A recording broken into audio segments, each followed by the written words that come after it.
Hi, I'm John Nafziger, a repair engineer here at Microsoft.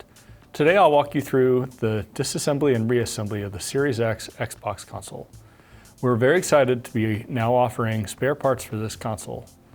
Visit the Xbox support site to see where these parts can be purchased. Detailed instructions and safety guidelines are available in the service guide, which can be found on the Xbox support site.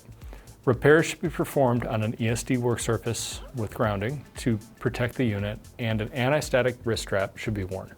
Additionally, we recommend removing jewelry such as watches and rings and tying back long hair. Before we start, make sure the device is powered off and unplugged from power for at least 30 seconds before beginning. Here's the tools you need to complete the repair discussed today. A T8 Torx driver, metal tweezers, nylon spudger, a prying tool. You will also need isopropyl alcohol, cleaning swabs, and a microfiber cloth. All tools and materials are available for purchase on iFixit. You'll be removing a lot of different screws today. We suggest you keep them separated and organized for use in reassembly if needed, and to avoid using the wrong screw and causing issues with your console. This will also ensure that there will be no loose screws remaining inside your device when it comes time for reassembly. The devices we are discussing repairs for today are the Series X Galaxy Edition with an optical disk drive and the Digital Edition, which does not have an optical disk drive. We'll be working on the Galaxy console today. For the digital version, skip the steps relating to the optical disk drive. First, we need to remove the rear enclosure of the device. Begin by placing the console face down on the table. There are two hidden screws on the rear enclosure. One is under this cosmetic cover, and the other is hidden behind the regulatory label. Using a spudger, remove the cosmetic cover and discard. The screw under the label is in the middle of the label. Press with your finger to locate the screw outline, and then punch through the label with your screwdriver. Remove these two screws with the T8 driver. After these screws are removed, flip the console upside down so the foot is facing up. Use a nylon spudger to disengage the two push snaps in the vents and work the rear enclosure snaps along the sides of the console. The cover will eventually separate and come off. Next, I'll remove the fan from the digital version so you can see what the inside of this console looks like.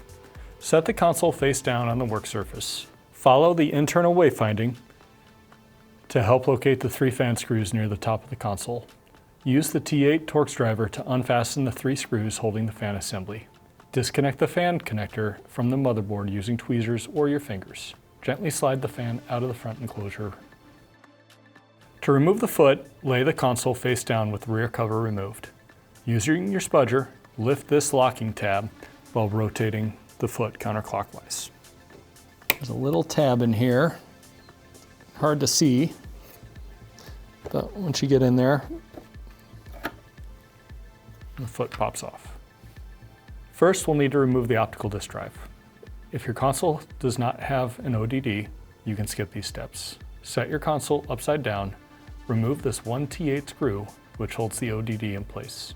Next, lay your console face down and remove the other ODD cover screw here. Be sure to keep track of both screws as they will be needed for reassembly later. Remove the ODD cover. Using your spudger, carefully remove the power and data cables from the ODD. Be sure to pull on the connector itself and not on the cables, and pull the connector straight out to avoid damage. Gently grip the ODD and lift directly out of the enclosure. Set aside somewhere safe on an ESD surface. Now I'll show you how to remove the rest of your console from the main housing. This is required for all other repairs. For all Series X models, we need to disconnect these data cables. To release the narrow one, press on the metal tab. The cable should pop out. To disconnect the wider cable, find this metal latch and gently pop it up. The cable should pull out of its connector freely. Gently pull up on the cables to release the adhesive from the motherboard module. Gently bend them out of the way, as you will be removing the motherboard module from the housing. Next, flip the console upside down and remove the remaining three base screws. After removal, the motherboard module should be free from the housing. Carefully lay the console down on its face again. Grip the motherboard module with two hands like this and lift straight up. Carefully set this down on an ESD safe surface. Set your motherboard module so this board is facing up. This is the accessory board. To remove the accessory board, remove these 3 T8 screws. And there's a connector right behind here. So gently lift up and set aside. To remove the power supply, first make sure you remove the accessory board. Gently place the motherboard module with the power supply facing up. If your console has an ODD, remove this corner shield with its screw. Then remove the 3 socket screws holding the AC socket in place. With a non-metallic tool, unbuckle the clip holding the power cable. Pull the cable out of this clip. Next, remove the 9 T8 screws holding this board shield in place.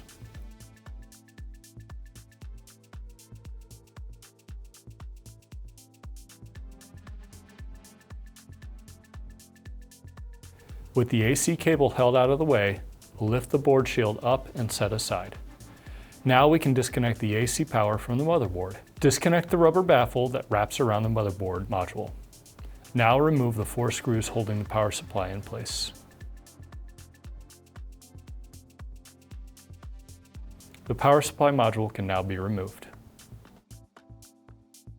Unbuckle the clip holding the main power cable here by pressing on the retention clips. Again, do not use a metallic tool.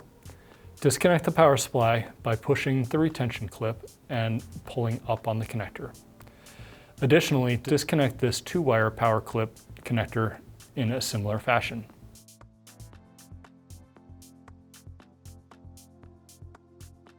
Now that the power supply is removed, the network board can be removed. To remove the network board, remove these 3 screws. Gently pull the board to the side as the connector on the motherboard is on the side of the board. This completes the disassembly steps that we'll show you today. Now let's put it back together. First, assemble the network board to the motherboard module. Line up the connector and gently insert it into the motherboard. Install and fasten the 3 T8 screws to hold it in place. These screws should be tightened snugly, but do not over-tighten to avoid damaging the network board. Hold the power supply above the motherboard module with one hand and guide the power supply connector into its connector on the motherboard. You should hear an audible clip when the retention clip engages. Ensure the AC power cord is resting on top of the motherboard power cord. Place the power supply over its alignment pins on the motherboard module and fasten in place with the 4 power supply screws. Tighten these screws snug plus 1/4 turn.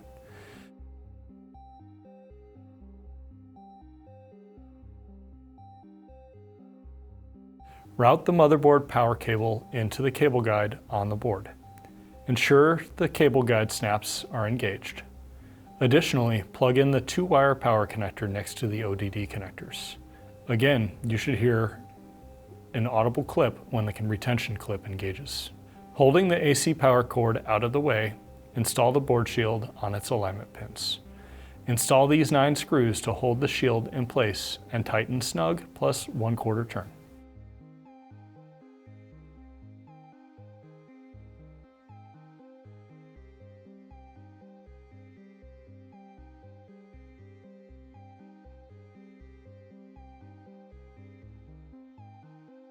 Route the AC power cable into its cable guide on the top of the shield and firmly press the cable guide snap closed. Line up the AC power socket over its alignment pin and install the 3 screws to hold it in place. Set the baffle flat on the table as shown. Lift the motherboard module and place on top of the baffle. Wrap the baffle around the module and fasten the baffle snap to itself. To insert the accessory board, first rotate the motherboard module onto its side. Insert the accessory board into its connector on the side of the shield until fully seated. Install the 3 screws and tighten until they are snug. Again, do not over-tighten to avoid damaging the board. If your device has an ODD, you'll need to install the corner shield. Place the shield over the alignment pin and install the 1 screw. Again, tighten snug plus 1/4 turn.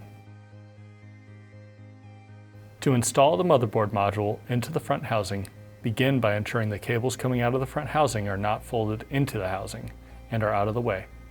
Set the motherboard module into the housing. Connect the two housing cables into their spots on the motherboard as follows. The narrow cable can be inserted into its connector and will clip into place. For the wider cable, ensure the latch on the connector is open before inserting the cable. Fully insert the connector and then close the latch. Press the adhesive spots on these connectors to adhere them to the motherboard module. If your console has an ODD, carefully pull the connectors out of the way and slide the ODD into its slot. The connectors should be closer to the motherboard. Connect the ODD connectors to the motherboard, ensuring alignment and that the connectors are fully seated. Install the ODD cover by towing it into the bottom of the enclosure and closing it over the ODD. Install the screw holding the ODD to the enclosure from the back and the screw through the bottom of the enclosure into the ODD. Both screws should be tightened 1/4 turn past snug. Make sure the motherboard module is lined up with the screw holes on the bottom of the enclosure. I recommend installing one of these screws while the unit is lying face down on the table. After one is installed, the console can be turned upside down and install the remaining 2 screws. Tighten all screws 60 degrees past snug. Install the foot by simply lining the foot up on the bottom of the console and rotating counterclockwise until the snap is engaged. There's a line on the bottom of the foot that should be running from the front to the back, and the little dot should be closer to the front of the console. So, and then you just put it in, and then the snap is now engaged. To assemble the fan, slide the fan into the slot on the front enclosure and connect the fan cable to the motherboard. Ensure the cable is routed under the cable guide. Fasten the 3 screws using the TA driver to 1/4 turn past snug. Tow the rear enclosure into the top of the console and line up the snaps as you lower the cover into place. After all snaps are engaged, install the 2 screws.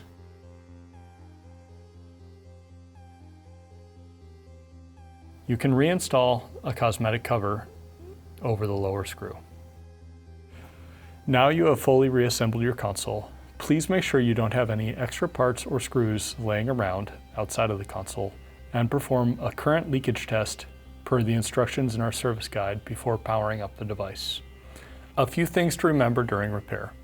Review the service guide online for guidance on what needs to be removed for access to other parts. During disassembly and reassembly, count screws to ensure the correct number has been removed or installed. Make sure there aren't any screws or foreign objects left inside the device. Look for the wayfinding marks to guide you on where to install screws and which quantity of screws to use. This completes the repair of the Series X. Once you have fully reassembled your console, please make sure you don't have any extra parts and perform a current leakage test per the instructions in our service guide online before powering up the device. I hope you have found this video useful. Check the Microsoft site for more information or how to learn about Microsoft's sustainability efforts. Thank you for watching.